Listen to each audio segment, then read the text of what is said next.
गाय और दो जादूगर। बहुत साल पहले अमन और चमन दो धोखेबाज रहते थे। वो लोगों को तरह तरह की मीठी बातें करके उनसे पैसे लूटते थे।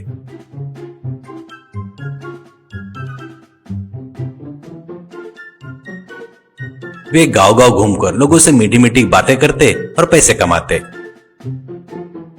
एक दिन वे एक गांव में आए। वहां पर उन्हें एक बैल खेत में दिखा। फिर दोनों उसे हाँक कर ले गए और एक जगह पर बांध दिया।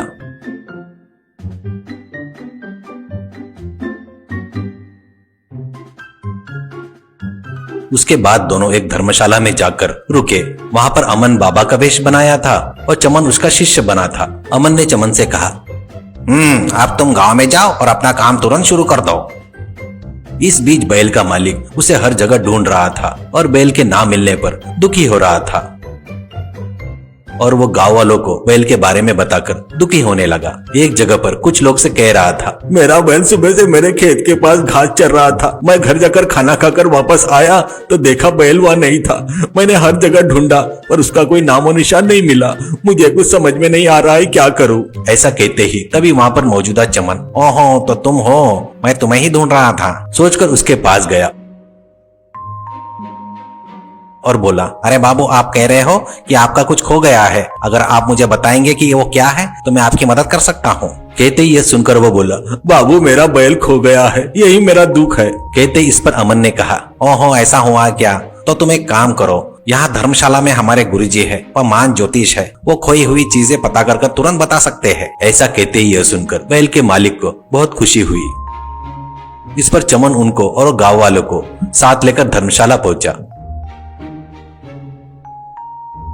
चमन ने बैल के मालिक को अमन से मिलवाया और पूरी बात बताई। अमन ने कहा, तुम्हारा बैल कहीं नहीं गया है, वो कहाँ है मैं तुम्हें बता सकता हूँ। यह कहकर उसने एक बक्से में से ताड़ के पत्ते की किताब निकाली। उसमें कुछ पढ़ने का नाटक कर रहा था और फिर आंखें बंद करके अपने हाथों से कुछ हिसाब करने का नाटक कर रहा था। तुम्हारी गाय कहाँ है मुझे पता चल गया है। इस धर्मशाला के उत्तर में जाओ, एक बड़ा पेड़ दिखेगा। वहाँ से पूर्व की ओर जाने पर एक बड़ा इमली का पेड़ आएगा। वहाँ से बाई ओर जाओगे तो एक छोटा सा आम का पेड़ दिखेगा। उसी इलाके में तुम्हारा खोया हुआ बैल मिलेगा। ऐसा कहते ही यह सुनकर सब लोग बैल ढूंढने के लिए निकल पड़े। वो ठीक उसी रास्ते पर गए जो अमन ने उन्हें बताया था। ठीक जगह पर बैल बंधा हुआ था जहाँ पर अमन ने बताया था। यह देखकर बैल का मालिक और गाँव के लोग हैरान हो गए।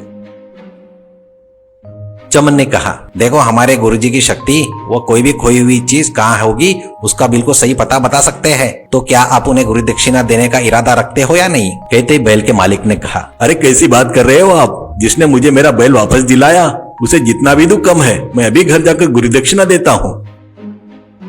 और वो अपने घर आया और चांदी के सिक्के की एक पोटली लाया और अमन को भेंट कर दी। उसी इलाके में दरिंदर नाम का एक चोर था। वो जो भी चोरी करता तो पकड़ा जाता था, इसलिए उसके चोर साथियों ने उसका नाम दरिंदर रखा था।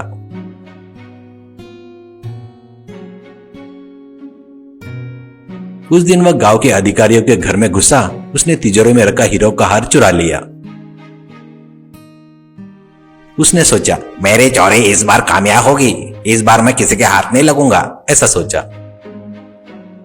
उस दिन चमन अमन से कहा, अरे अमन, हमें इस गांव से अच्छी कमाई हो गई है। इसी तरीके से किसी और गांव में भी ठगी करते हैं। चलो हम इस गांव को छोड़कर चलते हैं। कहते ही जैसे ही दोनों धर्मशाला से बाहर निकल रहे थे कि एक आदमी दौड़ता हुआ उनके पास आया और उससे कहा, स्वामी जी, मैं इस गांव का अधिकारी हूँ और मैं आपके लिए ही आया हूँ। कहीं आप जा रहे हो क्या?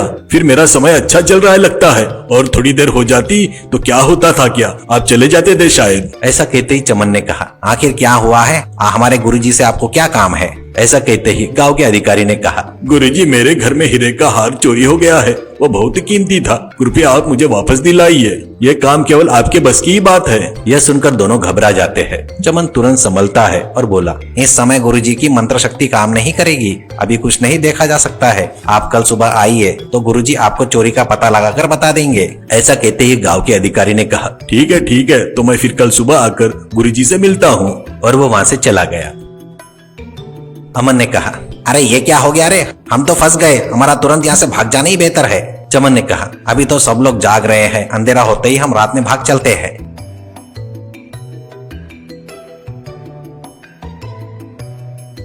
गांव के अधिकारी ने घर जाकर अपने परिवार वालों से कहा, गुरुजी ने कल सुबह आने को कहा है, उनके लिए कुछ भी असंभव नहीं है। कल हमारे हीरे का हार बता देंगे कहाँ है। यह सुनकर घर के सभी लोग खुश हो गए। गांव में इधर उधर घूम रहे दरिंदर को जब लोग ज्योतिष के बारे में बात कर रहे थे, वो सुनकर घबरा गया। उसने सोचा, अरे कहीं ये गांव का अधिकारी उनके पास गया तो अगले तो मेरा क्या होगा? क्या बात कर रहे हैं गुरुजी, मुझे सुनना चाहिए। वह धर्मशाला के पास आया और खिड़की के अंदर अमन चमन की बातें सुनने लगा। यहाँ अब ज्यादा देर रुकना ठीक नहीं है, हमको तभी चले जाना चाहिए था। अंधेरे में चोरी की तरह भागना मुझे अच्छा नहीं लगता। दरिंदर को अंधेरा और चोर सुनाई देता है और उसे लगा कि वो उसके बारे में बात कर रहे हैं, जिससे उसका डर और भी बढ़ गया। उन सब चीजों से अनजान चमन ने कहा, मैं क्या करूं भला, मुझे क्या मालूम था कि यहाँ चोरी होगी। यह सब दरिंदर ने किया है, दलिद्री नहीं तो और क्या है। यह सुनकर दरिंदर, अरे बाबा इन्हें पता चल गया है कि मैं कौन हूँ। यह सोचकर दरिंदर अंदर आया और उनके पांव पकड़कर बोला, अरे गुरुजी मुझे बचाइए, हीरो का हार मैंने ही चुराया है। अगर गांव के अधिकारी को पता चला तो मेरी खाल उधेड़ देंगे, मुझे बचा लीजिए।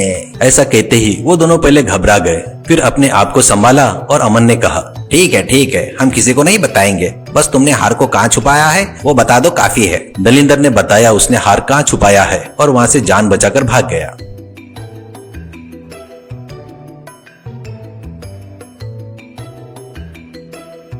अगले दिन गांव के अधिकारी से अमन ने कहा, गांव के अधिकारी, आपका हीरे का हार शमशान में एक सूखे कुएं के नीचे दबा हुआ है, तुरंत जाइए और ले आइए। जैसा उसने कहा, गांव का अधिकारी शमशान इलाके में गया।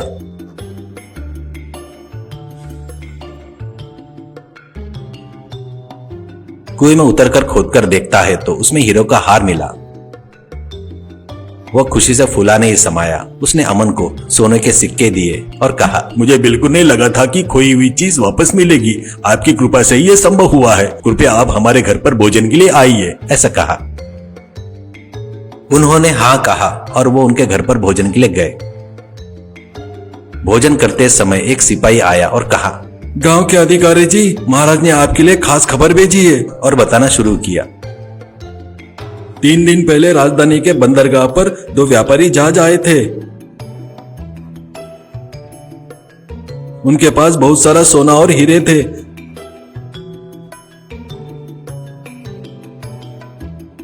जहाजों का व्यापारी महाराज के महल में आया। उसने महाराज से कहा, महाराज मैं जिस देश में जाता हूँ वहाँ के राजा से एक छोटी शर्त लगाने की मेरी आदत है। मेरे पास एक लोहे का बक्सा है, मैं आपको 1 हफ्ते का समय देता हूँ। 1 हफ्ते बाद अगर आप बता पाए कि उसमें क्या है तो मैं अपने जहाज और सारा सोना आपको दे दूंगा। अगर आप नहीं बता पाए तो आपको आपका राज्य मुझे देना होगा। महाराज के मन में लालच पैदा हुई और उन्होंने सोचा, मेरे दरबार में प्रसिद्ध ज्योतिष है, अगर मैं चाहूँ तो बक्से में क्या है ये जान सकता हूँ। यह बात बताने के लिए कितनी देर का काम है। अगर ऐसा हुआ 2 जहाज और सोना मेरा हो जाएगा। उन्होंने प्रतियोगिता स्वीकार कर ली। ये देखते ही ज्योतिष घबरा गए। व्यापारी के जाने के बाद उन्होंने महाराज से कहा कि उनमें यह बताने की शक्ति नहीं है कि उसमें क्या है। इसी तरह 3 दिन बच गए हैं। सिपाही ने कहा, गांव के अधिकारी जी, केवल 4 दिन बचे हैं। अगर शर्त हार गए तो राजा अपना राज्य खो देंगे। वह घबराकर देश के सभी गांव में अधिकारियों को खबर भेजकर, कहाँ है वो ज्योतिष, अपने साथ लेकर आओ। ऐसा कहा। ऐसा कहते ही अधिकारी ने महाराज के सामने अच्छा नाम कमाने की आशा में कहा, देखिए ये दोनों है, हमारे राजा को डरने की बात नहीं है, ये बता सकते हैं कि उसमें क्या है। ऐसा कहकर, चलिए जी, राजा के बक्से में क्या है बताते हैं। उसने अमन और चमन से कहा। दोनों मजबूरी में राजा के पास गए। वहां उनका शाही स्वागत हुआ।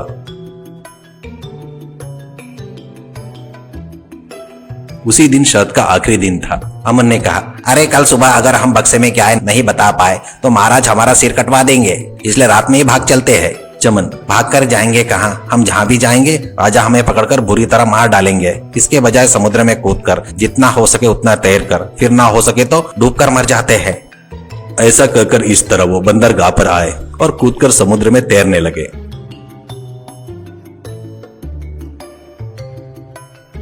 तभी उन्हें एक जहाज में एक व्यापारी और उसके बेटे की बातचीत सुनाई दी। बेटे ने कहा, पिताजी उस बक्से में क्या है बताओ ना। कहते उसने कहा, तुम्हें क्यों जानना है, रात हो गई, जाकर सो जाओ। बेटे ने जिद की, अगर नहीं बताओगे तो बक्से में क्या है तो मैं नहीं सोऊंगा।